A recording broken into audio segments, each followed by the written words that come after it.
करेंगे उस शख्स की, उस छुटभइये नेता की, जिसको लेकर 4-5 दिन से खासा हंगामा इस देश में हो रहा है। हम बात कर रहे हैं श्रीकांत त्यागी की। राजनीति समाज सेवा का जरिया है, लेकिन नेतागिरी के नाम पर धौंस दिखाने वाले और लोगों को डराने वाले भी बहुत हैं, बल्कि बेहिसाब है। छुटभइये नेताओं की जमात समाज का भला नहीं करती और ना ही किसी पार्टी या संस्था के काम आती है। सच्चाई यह है कि ये नेता बनकर ये लोग अपना स्वार्थ साधते हैं, अपनी ताकत बढ़ाते हैं और जब तक ताकत की नुमाइश करते हैं। कुछ दिन पहले नोएडा की एक सोसाइटी में एक ऐसे ही छुटभइये नेता ने एक महिला के साथ बदसलूकी की, गाली गलौज की, धक्का मुक्की की। उसे शायद इस बात का गुमान था कि धौंस दिखाकर वो निकल जाएगा, लेकिन ऐसा नहीं हुआ। वीडियो सामने आने के बाद यूपी की योगी सरकार ने सख्ती दिखाई और आज श्रीकांत त्यागी को गिरफ्तार कर लिया गया है। सरकार का दावा है कि आगे इस मामले में सख्त कार्रवाई होगी। श्रीकांत त्यागी को किसने बढ़ावा दिया, किसके दम पर उसने लोगों को डराया, धमकाया, अब इसका हिसाब होगा। यानी छुटभइये नेताओं के लिए योगी सरकार का संदेश साफ है।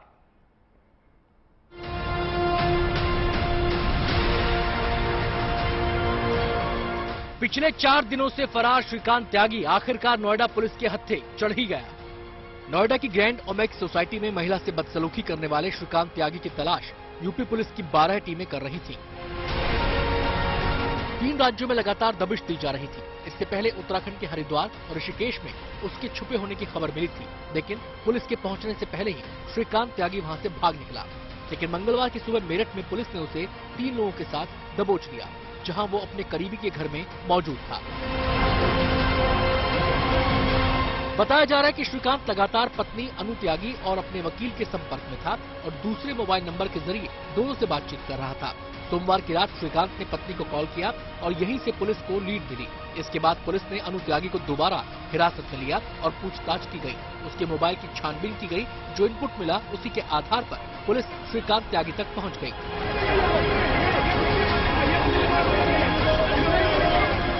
खबर है कि श्रीकांत त्यागी बीती रात ही सहारनपुर से मेरठ पहुंचा था। इस तरह वो लगातार अपनी लोकेशन बदलकर पुलिस को चकमा दे रहा था। नोएडा में ग्रैंड ओमेक्स सोसाइटी की एक महिला से बदसलूकी के आरोप में श्रीकांत त्यागी पर केस दर्ज किया गया है। महिला से गाली गलौज और धक्का मुक्की का वीडियो सामने आने के बाद प्रशासन और पुलिस दोनों पर दबाव बढ़ गया। खुद को नेता बताने वाले श्रीकांत त्यागी के पॉलिटिकल कनेक्शन को लेकर भी सवाल उठे और इस मामले में नोएडा से लेकर लखनऊ तक सियासत गर्म हो गई।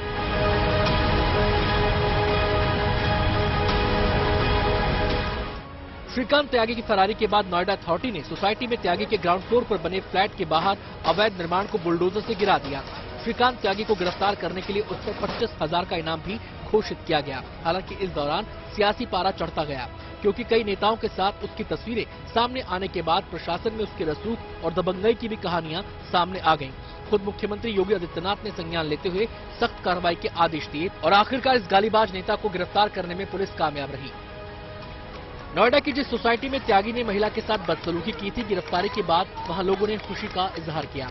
बताया जा रहा है कि त्यागी की दबंगई और मनमानी की वजह से वहां लोग काफी दिन से परेशान थे। ये खबर आने के बाद कैसा महसूस कर रहे हो? यहाँ डेफिनेटली बहुत लोगों को अच्छा भी लग रहा है कि लोगों में एक सेंस ऑफ कह सकते हैं कि कानून के प्रति जो एक बिलोंगिंग्स कह सकते हैं आप, कानून के प्रति जो पहले था कि चल रहा है चीजें, ये चीजें पहले भी चल रही थी, लेकिन यहाँ के स्थानीय प्रशासन लोगों को बैठे बैठे कुछ नहीं हो रहा था।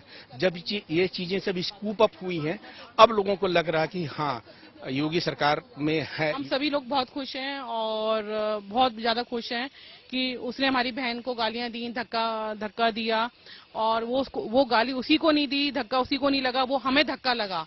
हम सब जितनी लेडीज हैं वी आर सिस्टर्स, तो आज हमारा सपना पूरा हो गया। खुश तो है, लेकिन खुशी तभी है ना, जैसे अभी भी मैंने बोला कि तब होगी जब इसकी पूरी जांच पड़ताल होगी, ऊपर से नीचे से लेकर ऊपर तक कि हुआ कैसे, क्यों हुआ और आगे क्या होने वाला है, क्या उसको बेल मिलेगी, क्या वो यहाँ रख के रहेगा, ये सब जब तक नहीं पता चलेगा लोगों को, तब तक रेसिडेंट के अंदर में वो जो डर है वो डर खत्म नहीं हो सकता।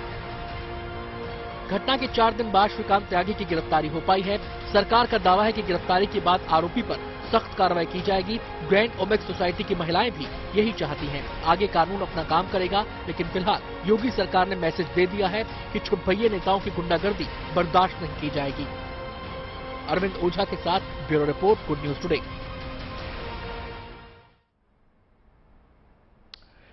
आखिरकार खुद को बीजेपी का नेता बताने वाले श्रीकांत त्यागी की 4 दिनों बाद गिरफ्तारी हुई। शुक्रवार तक सत्ता के करीब होने की हनक की नुमाइश करने वाला श्रीकांत सलाखों के पीछे पहुंच गया। नोएडा की ओमेक्स ग्रैंड सोसाइटी में रहने वाले सैकड़ों लोगों को अपने पैरों की धूल समझने की गलती उस पर भारी पड़ गई। 26 फरवरी 2020 तक 7-7 गनर से घिरे रहने वाला श्रीकांत को प्रशासन की हनक समझ में आ गई। ये वही श्रीकांत है जिसने कभी नोएडा विकास प्राधिकरण के अफसरों के नोटिस का जवाब देना भी जरूरी न समझा, जिन्हें 2019 में उसके खिलाफ अतिक्रमण की शिकायत मिली थी, जिसके बाद नोएडा डेवलपमेंट अथॉरिटी ने श्रीकांत त्यागी को 2-2 बार नोटिस भेजे। राजनीतिक चोला ओढ़े श्रीकांत त्यागी ने न उन नोटिस का जवाब देना जरूरी समझा और न ही अपने ग्राउंड फ्लोर वाले फ्लैट के बाहर किए गए अवैध निर्माण को हटाने की जहमत उठाई। उसके इस सेल्फ कॉन्फिडेंस की वजह से किसी से यह वजह छुपी नहीं थी। बीजेपी के बड़े नेताओं के साथ तस्वीर खिंचवाकर उनको सोशल मीडिया पर डालकर श्रीकांत ने पूरा भोकाल ताना हुआ था। अपनी राजनीतिक पहुंच की अकड़ दिखाकर अपने खिलाफ उठे विरोध के स्वर को दबाने का काम ही तो श्रीकांत त्यागी कर रहा था। उसका भौकाल ही तो था कि कई संगीन धाराओं में एफआईआर दर्ज होने के बाद भी उसे कानून का डर नहीं था। 5 अगस्त को महिला के साथ बदसलूकी का वीडियो वायरल होने के बाद भी श्रीकांत ने उसके घर गुंडे भेज दिए। श्रीकांत की गुंडागर्दी से तंग सोसाइटी के लोगों ने घेर लिया, उन गुंडों को पुलिस के हवाले कर दिया। खुद को बीजेपी का नेता बताकर अधिकारियों से लेकर आम लोगों पर धौंस दिखाने वाले श्रीकांत को कानून की हैसियत तब समझ में आ गई जब नोएडा पुलिस ने गैंगस्टर एक्ट के तहत उस पर 25,000 का इनाम घोषित कर दिया। इस दौरान उसकी गिरफ्तारी के लिए यूपी पुलिस की 12 टीमों ने 3 राज्यों की खाक तक छानी। ओमेक्स ग्रैंड सोसाइटी के उसके घर पर अवैध निर्माण को तोड़ दिया गया। नोएडा के भंगेल इलाके में उसकी 40 दुकानों और धर्म कांटे पर जीएसटी टीम की छापेमारी की। जांच के बाद 10 अवैध दुकानों को तोड़ने का आदेश भी जारी हो गया है। बाकी पर भी कार्रवाई की तैयारी है। गलत तरीके से गनर लेने पर मुख्यमंत्री योगी आदित्यनाथ की तरफ से पुलिस कर्मियों और आरोपियों के खिलाफ सख्त कार्रवाई के निर्देश दे दिए गए। योगी सरकार और नोएडा प्रशासन की तरफ से इस तरह की कार्रवाई उन छुटभइये नेताओं के लिए सबक है जो बड़े नेताओं के साथ तस्वीर खिंचवाकर उनसे नजदीकी जताकर कानून को अपने ठेंगे पर रखते हैं। श्रीकांत त्यागी सत्ताधारी दल से नजदीकी रखने वाले छुटभइये नेताओं से जुड़ा इकलौता उदाहरण नहीं है। आपको अपने आसपास ऐसे सैकड़ों छुटभइये नेता मिल जाएंगे जो राजनीतिक दलों के बड़े नेताओं के साथ फोटो खिंचवाकर उन्हें समारोह में बुलाकर आम लोगों पर रौब झाड़ते हैं। बात बात पर उनका नाम लेकर आम लोगों पर दादागिरी दिखाते हैं। छुटभइये नेताओं की दबंगई के किस्से हर पार्टी की सरकार में मौजूद हैं, पर जब आम लोग इनके खिलाफ एकजुट हो जाते हैं तो सरकार और प्रशासन पर भी ऐसे छुटभइये नेताओं के खिलाफ कार्रवाई का दबाव बन जाता है। वैसे ही जैसे योगी सरकार ने श्रीकांत त्यागी जैसे छुटभइये नेताओं के खिलाफ सख्त रुख अपनाया है। हम किसी को बख्शने वाले नहीं हैं। महिला सुरक्षा के प्रति हम बहुत ही गंभीरता के साथ काम कर रहे हैं। उत्तर प्रदेश की सभी बहनों को 100% सुरक्षा मिले, वो ठीक से अपना काम कर सके, कहीं कोई दिक्कत न हो, इस बात की सुनिश्चित करने के भी निर्देश हम लोगों ने दिए हैं। आपको लगता है थोड़ी देरी हुई है क्योंकि तमाम फोटो सोशल मीडिया पे वायरल हैं? जिस दिन से घटना हुई है उसी दिन से लगातार हम लोग इसकी मॉनिटरिंग कर रहे थे और आपको पता है कि हम कार्रवाई भी लगातार कर रहे हैं और आगे भी इस मामले में और भी कड़ी कार्रवाई होगी। क्या पूरे साक्ष्य निकाले जाएंगे पुराने, क्योंकि कार्रवाई आपने की थी, कोई राजनीतिक ये काम स्थानीय पुलिस का है, लेकिन कड़ाई से निष्पक्षता के साथ जांच के और कड़ी कार्रवाई के निर्देश दिए गए। क्या पार्टी से कोई संबंध है जो आरोप लगा रहा है? हमारी जानकारी में भारतीय जनता पार्टी से किसी भी अपराधी का कोई ताल्लुक नहीं है। इस बीच श्रीकांत त्यागी की एक और करतूत उजागर हुई है। बताया जा रहा है कि उसने गाजियाबाद के मोदीनगर इलाके में मोदीनगर इंडस्ट्रीज के आवास पर जबरन कब्जा कर लिया था। हालांकि मोदी इंडस्ट्रीज के ये आवास केवल कर्मचारियों को ही अलॉट हो सकते हैं। आवासों पर कब्जा करके चुनाव के समय कैंप कार्यालय तैयार किया गया। श्रीकांत त्यागी ने यहां बड़ा फोटो लगाने के साथ ही कैंप कार्यालय का बोर्ड लगा दिया था। इसके अलावा मिट्टी डलवाकर आसपास की जगह पर भी कब्जा करने की कोशिश की। हालांकि उसके रसूख का खौफ इतना रहा कि इलाके के बड़े लोग बात करने सामने नहीं आए। यहां आसपास मौजूद कुछ बच्चों से बात की तो बच्चों ने बताया कि श्रीकांत त्यागी मासूम बच्चों के साथ भी बुरा सलूक किया करता था। श्रीकांत त्यागी ने अपना रसूख दिखाने के लिए, अपना दबदबा दिखाने के लिए सियासी जान पहचान का सहारा लिया और आरोप है कि इसमें उसे प्रशासन की भी मदद मिली। आपको जानकर हैरानी होगी कि उसके पास कई महंगी गाड़ियां हैं। त्यागी की तलाश कर रही पुलिस ने उसकी 4 गाड़ियां जब्त की हैं। दिलचस्प बात यह है कि चौथी गाड़ी पर नंबर प्लेट तक नहीं है और इस गाड़ी पर यूपी विधानसभा का स्टिकर लगा हुआ है। ये गाड़ी आप देखिए, जिसका नंबर प्लेट नहीं है, भारतीय जनता पार्टी का झंडा लगा हुआ है और यहाँ पर विधायक का स्टिकर लगा हुआ है। दरअसल इसी गाड़ी से जो श्रीकांत त्यागी है वो लगातार फरार चल रहा था और जब पुलिस लगातार दबिश दे रही थी तो ये नोएडा से कुछ दूरी पर एक जगह है, वहां पर ये गाड़ी छोड़ करके फरार हो गया है। लेकिन रसूख देखिए, लगातार श्रीकांत त्यागी के रसूख की बात आ रही है और बाकायदा जो विधायक है उसका स्टिकर लगा हुआ है और विधानसभा सचिवालय का यह स्टिकर लगा हुआ है। इसी गाड़ी से जो श्रीकांत त्यागी है, फरारी के दौरान लगातार वो फरार चल रहा था। और आपको बताऊं कि इसमें वॉकी टॉकी भी है, अगर आप देखिए तो। अब ये सवाल ये है कि ये किस गाड़ी का, कौन शख्स है जिसकी गाड़ी का इस्तेमाल कर रहा था। इसमें वॉकी टॉकी आपको दिखाई दे रहा होगा आगे की तरफ। गाड़ी के आगे के हिस्से में भी नंबर प्लेट नहीं है और अगर दूसरा हिस्सा आप देखें तो इसमें भी नंबर प्लेट नहीं है। फॉर्च्यूनर ये गाड़ी है, हम तस्वीरें आपको गाड़ी की यहां पर दिखाते हैं। इसी गाड़ी से जो श्रीकांत त्यागी है वो पिछले कई दिनों से फरार चल रहा था। इस गाड़ी को जो नोएडा पुलिस है उसने बरामद किया है। जब छापेमारी चल रही थी उस दौरान याकूबपुर एक जगह है नोएडा में, याकूबपुर से इस फॉर्च्यूनर गाड़ी को बरामद कर लिया गया है। यानी इस गाड़ी में दोनों तरफ नंबर प्लेट नहीं है, गाड़ी में वॉकी टॉकी है, विधानसभा सचिवालय का स्टिकर लगा हुआ है और इस गाड़ी का इस्तेमाल कर रहा था फरारी के दौरान श्रीकांत त्यागी। और अब रुख करते हैं अगली खबर का, जो सियासत से जुड़ी है। बिहार में आज बीजेपी और जेडीयू का गठबंधन टूट गया। कयास तो काफी पहले से लग रहे थे, लेकिन आखिरकार आज ये हो भी गया। करीब 5 साल बाद एक बार फिर नीतीश कुमार और तेजस्वी यादव साथ आ गए। इस तरह मुख्यमंत्री तो नीतीश कुमार ही रहेंगे, लेकिन एनडीए की जगह महागठबंधन की सरकार बन जाएगी। नीतीश कुमार के इस पार से उस पार चले जाने से सिर्फ बिहार की सियासी तस्वीर ही नहीं बदली, बल्कि माना जा रहा है कि इसका असर राष्ट्रीय परिदृश्य पर भी पड़ेगा। देखिए रिपोर्ट।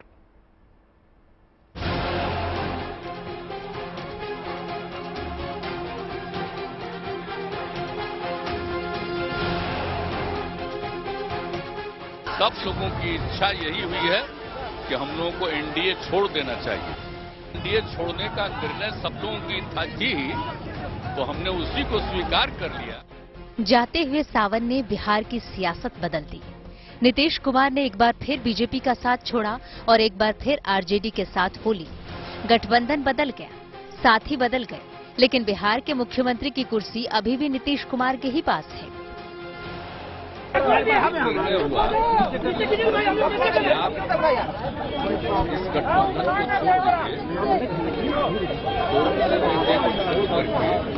और वही इस्तीफा देने के लिए हम गए। उन्होंने दिया 3.5 हम लोग के पहले कोई आज 1 साल इनके पास 5 पार्टियों की मीटिंग, एक साथ सब लोग थे और जैसे ही हमने वहां त्याग पत्र दिया तो इनके यहाँ गए, सब लोगों ने एक साथ।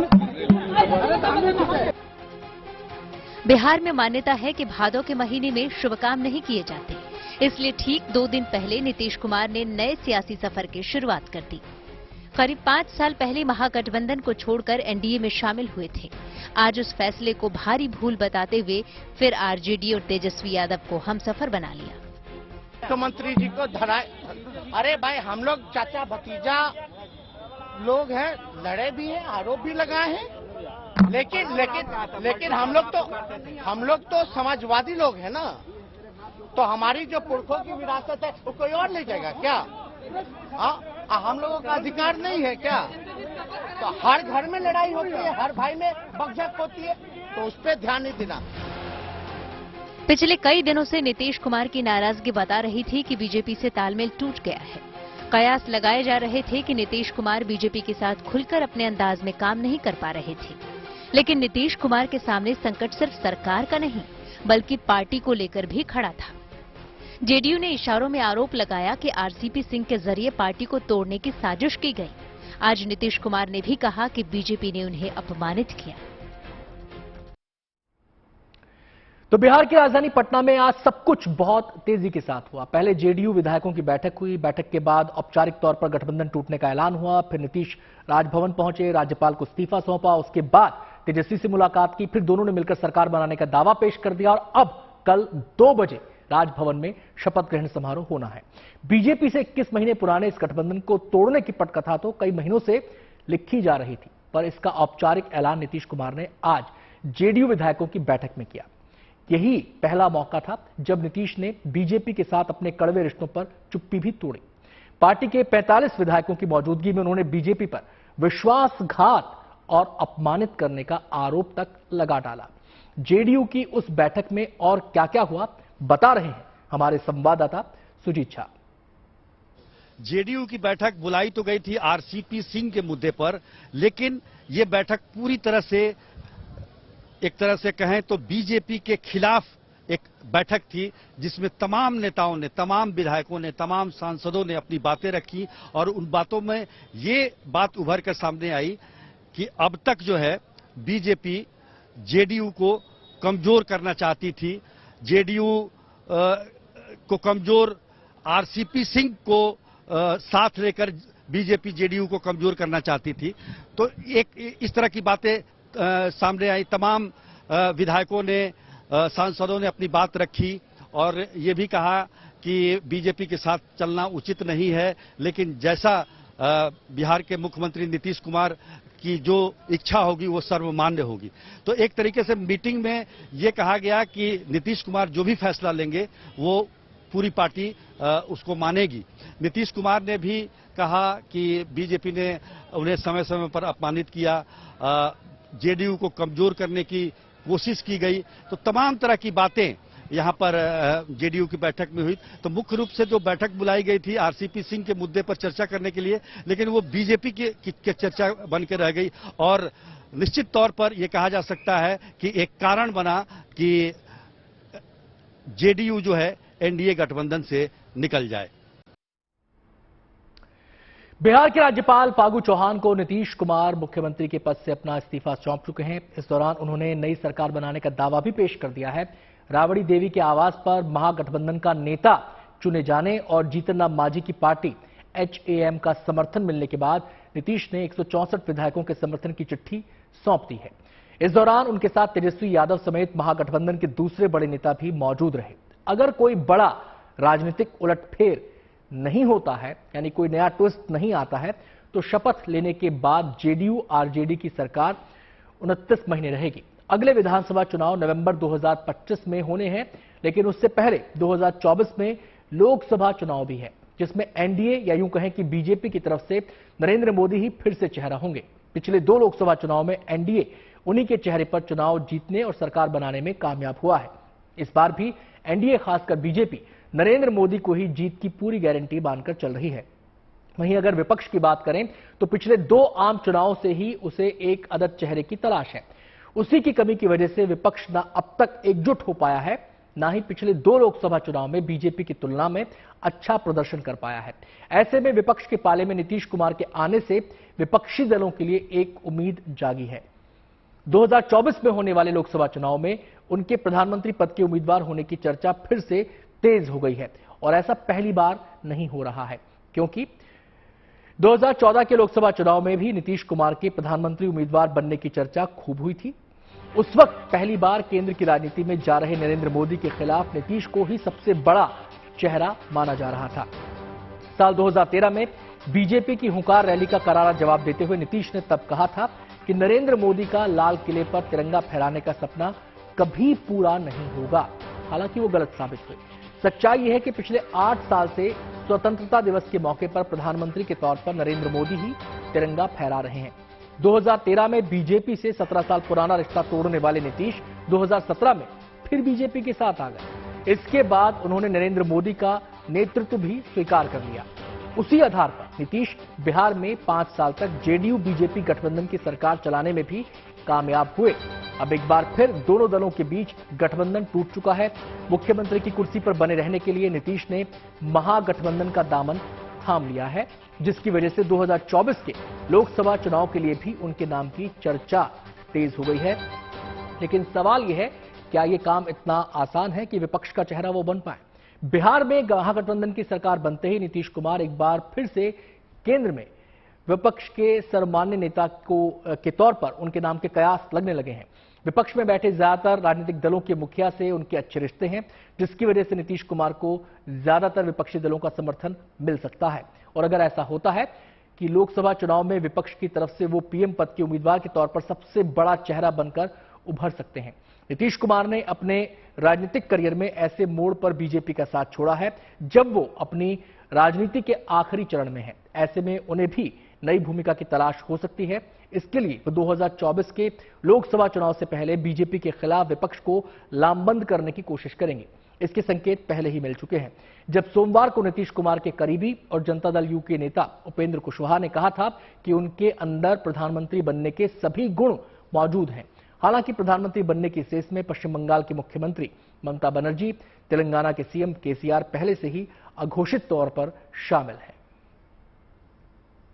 सबसे बड़ी बात कि 2024 का जो चुनाव है वो नीतीश कुमार के लिए आखिरी मौका था और उनके पास, उनके दिल में एक दबी इच्छा थी, क्योंकि बिहार के मुख्यमंत्री बहुत सालों तक वो रह गए, लेकिन देश का प्रधानमंत्री बनना उनकी इच्छा में शामिल है। हालांकि उसको लेकर समय समय पर वो इनकार करते रहे कि हमारी कोई इच्छा नहीं है, पर ये इच्छा है।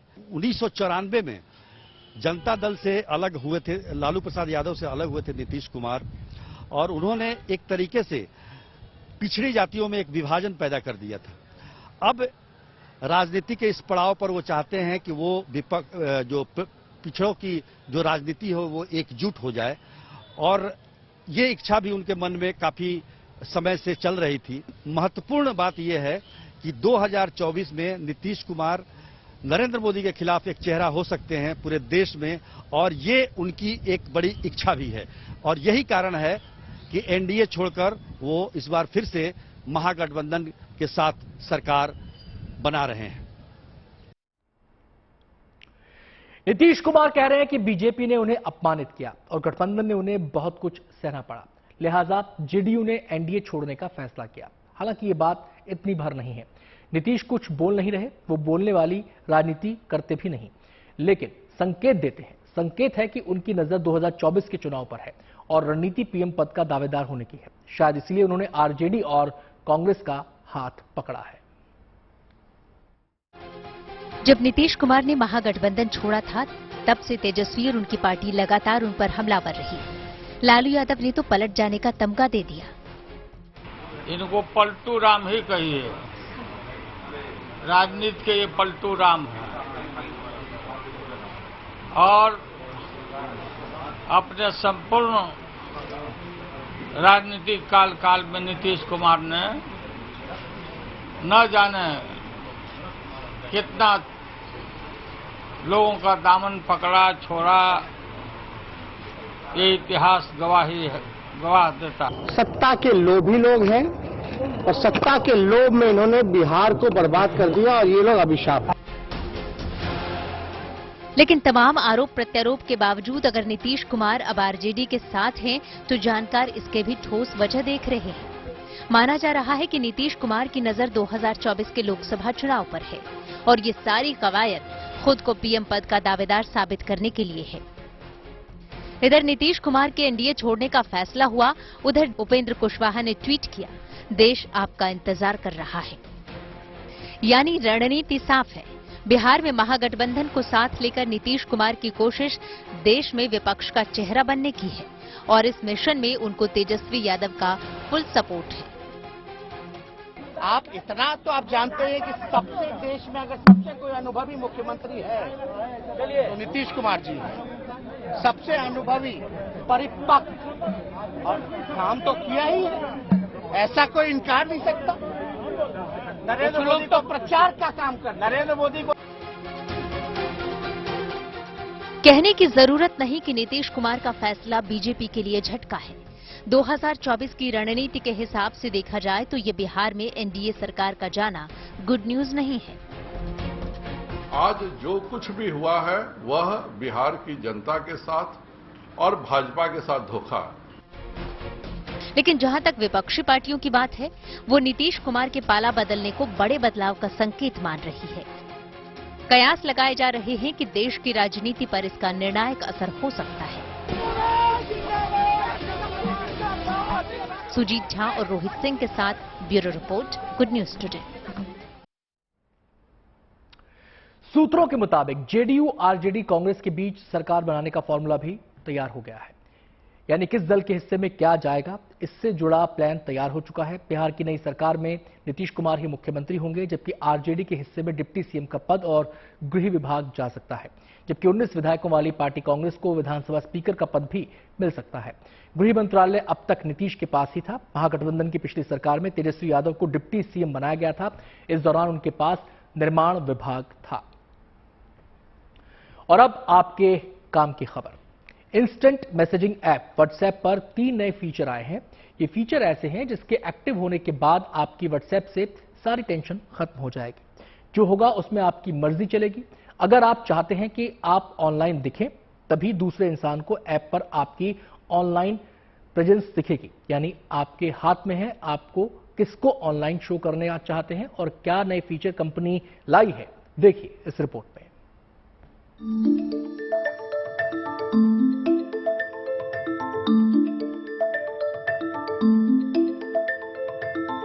अब व्हाट्सएप करते हुए टेंशन खत्म।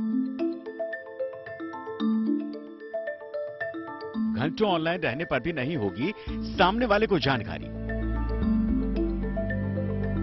यानी ऑनलाइन मौजूदगी दिखाने पर होगा यूजर्स का हक। बिना बताए गुपचुप तरीके से हो सकते हैं ग्रुप से लेफ्ट। और अब व्यू वंस मैसेज का स्क्रीनशॉट भी मुमकिन नहीं। यूजर्स की प्राइवेसी में दखल न दे सकें, इसके लिए कंपनी व्हाट्सएप में 3 नए प्राइवेसी फीचर्स ला रही है।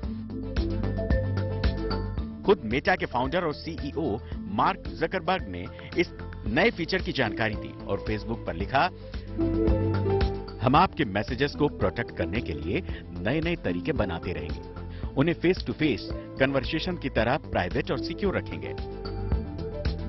व्हाट्सएप आज के समय में सबसे ज्यादा यूज की जाने वाली इंस्टेंट मैसेजिंग ऐप है। हर रोज दुनिया के अरबों लोग व्हाट्सएप की बदौलत संवाद करते हैं।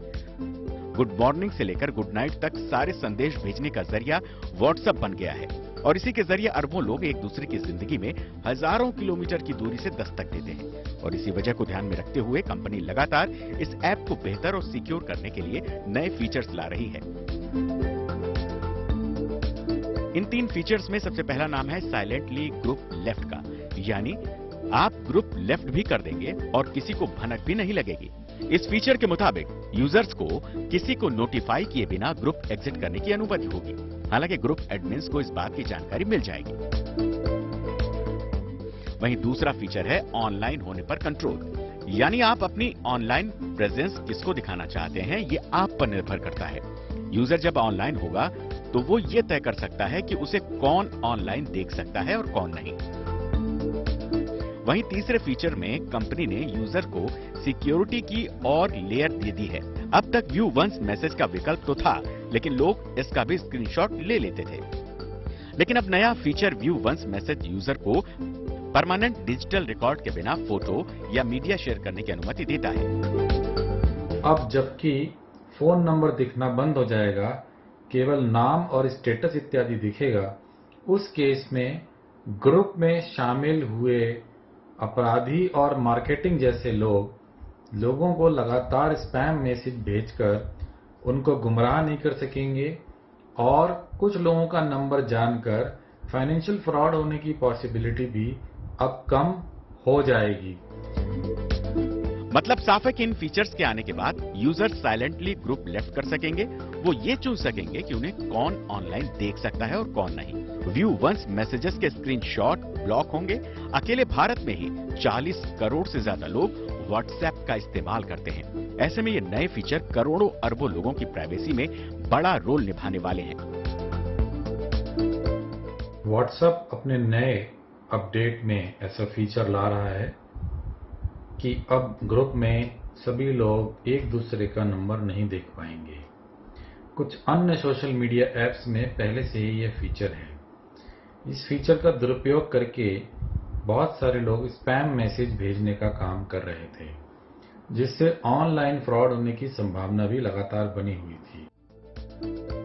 यह फीचर फिलहाल डेवलपमेंट स्टेज में है और जल्द ही ऐप अपडेट करने के बाद ये सभी के व्हाट्सएप पर आ जाएंगे और इस फीचर्स के आते ही कोई भी दूसरा यूजर आपकी मर्जी के खिलाफ आपका नंबर नहीं देख सकेगा और इससे आपका मोबाइल नंबर सर्कुलर होने से बचेगा और ऑनलाइन फ्रॉड से भी बचा जा सकेगा। Bureau report, good news today.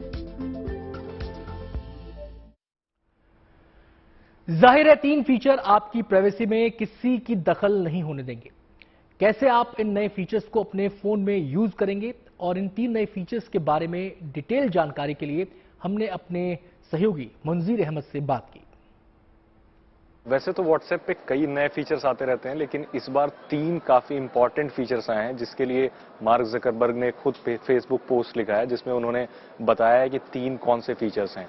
सबसे इंपॉर्टेंट फीचर वो ये है कि कई बार ऐसा होता है कि आप नहीं चाहते कि कोई आपको जान पाए कि आप ऑनलाइन हैं, उसके लिए आप सेटिंग कर सकते हैं। इसका मतलब ये है कि आप अगर चाहेंगे तो किसी एक शख्स से अपनी एक्सक्लूड कर पाएंगे कि वो आपका ऑनलाइन स्टेटस ना देख पाए। जैसे अभी आप लास्ट सीन हाइड करते हैं, उसी तरीके से अब आप ऑनलाइन स्टेटस भी हाइड कर सकेंगे। तो एक फीचर ये है जो काफी इंपॉर्टेंट होने वाला है प्राइवेसी पॉइंट ऑफ व्यू से। दूसरा फीचर ये है कि आपने जैसे किसी को फोटो भेजी व्हाट्सएप पे, तो व्हाट्सएप ने हाल ही में एक फीचर लॉन्च किया था, व्हाट्सएप ने व्यू वंस करके।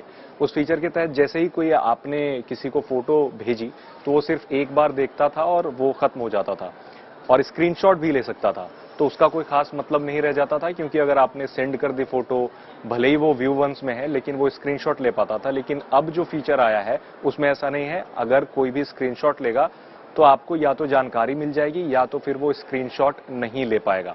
तीसरा फीचर ये है कि पहले आप अगर किसी ग्रुप से एग्जिट ले रहे होते थे तो उसके बाद सभी को ये पता चल जाता था कि आप उस ग्रुप से एग्जिट हो गए हैं। बट अभी जो एक फीचर आया है उसमें क्या है कि आप एग्जिट होंगे ग्रुप से तो लोगों को पता नहीं चलेगा कि आप ग्रुप से एग्जिट हो गए हैं। हालांकि ये जो तीनों फीचर्स हैं, अगर आपके फोन पे अभी नहीं आए तो आपको कुछ समय का इंतजार करना चाहिए, क्योंकि ये ग्लोबल रोल आउट है और धीरे धीरे एंड्रॉयड और iOS दोनों में ही ये फीचर आने वाला है, लेकिन कुछ समय आपको इसके लिए इंतजार करना होगा। मीनवाइल आप प्ले स्टोर या ऐप स्टोर पे जाकर के व्हाट्सएप को अपडेट कर सकते हैं और अगर बीटा आप यूज करते हैं तो ऑलरेडी आपके पास वो फीचर आ चुका होगा, बट हम आपको बीटा यूज करने के लिए रिकमेंड नहीं करते। रुख करते हैं शिरडी के साईं मंदिर का, जहां पूरे साल साईं भक्तों का तांता लगा रहता है। साईं के भक्तों का चढ़ावा भी सुर्खियों में रहता है और कई साईं भक्तों के गिफ्ट भी सुर्खियां बटोरते हैं। ऐसे ही एक गिफ्ट के बारे में आज हम आपको बताने जा रहे हैं। साईं के एक भक्त ने अपने आराध्य को अनोखा गिफ्ट दिया है। ये गिफ्ट चर्चा का विषय बना हुआ है। इस भक्त ने साईं को खूबसूरत सोने की बांसुरी भेंट की है। इस बांसुरी की कीमत लाखों में है।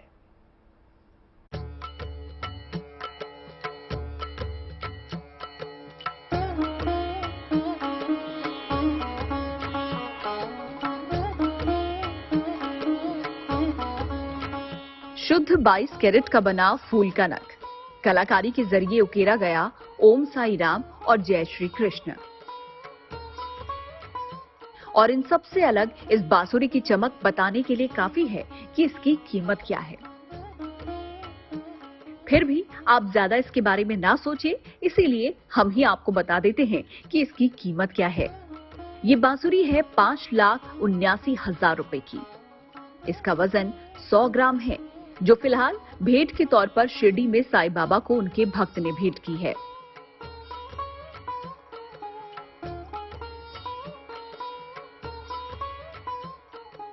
साईं के दरबार में यूं तो उनके भक्त दिल खोल कर दान करते हैं, कभी कभी ये भेंट सुर्खियां बटोरने में भी कामयाब होती हैं, फिर चाहे वो मुकुट हो, माला हो, खड़ाऊ हो या कुछ और। देश और दुनिया में फैले साईं भक्त बाबा की सेवा में ऐसे ही अर्पण करते रहते हैं और इस बार भी कुछ ऐसा ही हुआ है।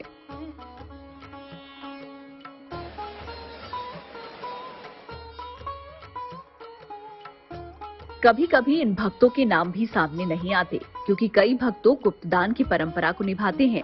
लेकिन सोने की बांसुरी भेंट देने वाले ये साईं भक्त हैं ऋषभ लोहिया, जो कि दिल्ली के रहने वाले हैं। वैसे तो दान और पुण्य अपनी श्रद्धा का मामला है और इसमें तर्क वितर्क की जगह नहीं होती, लेकिन बांसुरी भेंट करने के पीछे ऋषभ का तर्क है कि वो साईं को कृष्ण का अवतार मानते हैं। हमने साईं बाबा को गोल्ड की बांसुरी डोनेट करी है, जिसका वेट 100 ग्राम है। मैंने और मेरी पूरी फैमिली ने बाबा को बांसुरी इसलिए डोनेट करी है क्योंकि हमें उनमें कृष्ण जी का अवतार दिखता है। जैसे जिस तरीके से कृष्ण जी ने अपनी पूरी जिंदगी द्वारका में निकाल दी, उसी तरह बाबा ने अपनी पूरी जिंदगी द्वारका में निकाल दी। इसीलिए हमने बाबा को जो है गोल्ड की बांसुरी डोनेट करी है। शिरडी का ये साईं मंदिर देश के सबसे अमीर मंदिरों में शुमार किया जाता है। यहाँ पर हर साल चढ़ावे के रिकॉर्ड बनते टूटते हैं। इसकी वजह भी है कि हर साल लाखों भक्त शिरडी के साईं बाबा के दर्शन करने के लिए पहुँचते हैं। न केवल दर्शन करते हैं, बल्कि करोड़ों रुपए दान और चढ़ावे के नाम पर साईं के खजाने को भी समर्पित करते हैं। शिरडी से नितिन मिराणे के साथ bureau report, good news today.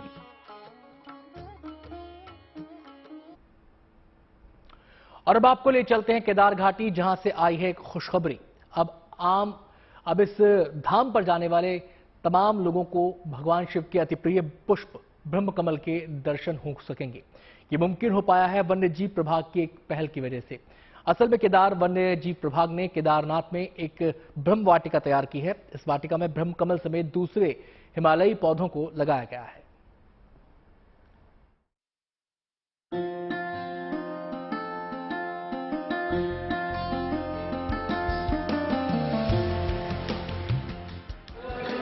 सावन का पावन महीना चल रहा है और हर ओर महादेव के नाम का जयकारा है। भोले के धाम केदारनाथ में भक्त बड़ी संख्या में दर्शनों के लिए उमड़ रहे हैं। भोले बाबा को खुश करने के लिए भक्त बड़ी संख्या में ब्रह्म कमल के फूलों की मालाएं चढ़ा रहे हैं। दरअसल भगवान शिव का सबसे प्रिय पुष्प ब्रह्म कमल माना जाता है और केदारनाथ की ऊंची पहाड़ियों पर इन दिनों ब्रह्म कमल बड़ी संख्या में खिलता है। जैसा कि आपको पता, ब्रह्म कमल बहुत शुद्ध चीज मानी जाती है, जो कि भगवान शंकर को चढ़ाया जाता है। तो हम चाहते हैं कि हमारे कोई लोग ऐसा अनावश्यक तोड़े ना, तो इसलिए कि हमने ये ब्रह्म वाटिका बनाई है, लोग यहीं दर्शन करें इनका। हम लोग इन्हें अभी हमारा ये कि संरक्षण कर रहे हैं, इसे प्लांटेशन में लगा रहे हैं। ये दुर्लभ पुष्प लुप्त न हो जाए, इसके लिए केदारनाथ की ब्रह्म पौधशाला ने ब्रह्म कमल समेत बेशकीमती जड़ी बूटियों के संरक्षण का जिम्मा उठाया है। इस पौधशाला का मुख्य उद्देश्य देश विदेश के तीर्थ यात्रियों को ब्रह्म कमल के पुष्पों से रूबरू करवाना है और केदारपुरी के चारों ओर फैली जड़ी बूटियों का संरक्षण करना है। रोकथाम तो हमारी पूरी है, पूरी कोशिश करते हैं, ऐसा भी नहीं है। अब बाकी ये है कि जब यहाँ पे फूल जब लगेंगे तो लोगों को अच्छा लगेगा कि वो ब्रह्म कमल के दर्शन भी करके जाएंगे। केदार बाबा के तो करते ही करते हैं, ब्रह्म कमल के भी दर्शन करेंगे तो उन्हें भी अच्छा लगेगा। ब्रह्म पौधशाला और ब्रह्म वाटिका के संरक्षण का जिम्मा संभालने वाले अधिकारी की माने तो ब्रह्म वाटिकाओं में जड़ी बूटियां लगाते समय खास ख्याल रखना पड़ता है, क्योंकि जड़ी बूटी लगाने के लिए अगर गड्ढे का आकार बड़ा होता है तो मैदानों में भूस्खलन का खतरा बना रहता है। साथ ही चारों ओर फैली मखमली घास की हिफाजत का भी ख्याल रखना पड़ता है। देवभूमि पर इस देव पुष्प की छटा देखते ही बनती है, लेकिन इस दुर्लभ और धार्मिक महत्ता वाले पुष्प के संरक्षण के लिए उठाया गया ये कदम सराहनीय है। केदारनाथ से Praveen Semwal, good news today. आज 9 अगस्त है और सिंगापुर के आसमान में लाल और सफेद रंग का झंडा लहरा रहा है। सिंगापुर के लिए आज का दिन खास मायने रखता है, क्योंककि आज ही के दिन यानी 9 अगस्त को हर साल सिंगापुर राष्ट्रीय दिवस के तौर पर मनाता है। नेशनल डे सिंगापुर की संप्रभुता का प्रतीक है। सिंगापुर के इतिहास को देखें तो 1963 में 9 अगस्त को ही सिंगापुर ने ब्रिटेन से स्वतंत्रता की घोषणा की थी, जिसके बाद 1966 से ही सिंगापुर हर साल नेशनल डे 9 अगस्त को मनाता आ रहा है। इस दिन सिंगापुर की आर्मी, नेवी, एयरफोर्स और पुलिस के जवान शक्ति प्रदर्शन करते हैं।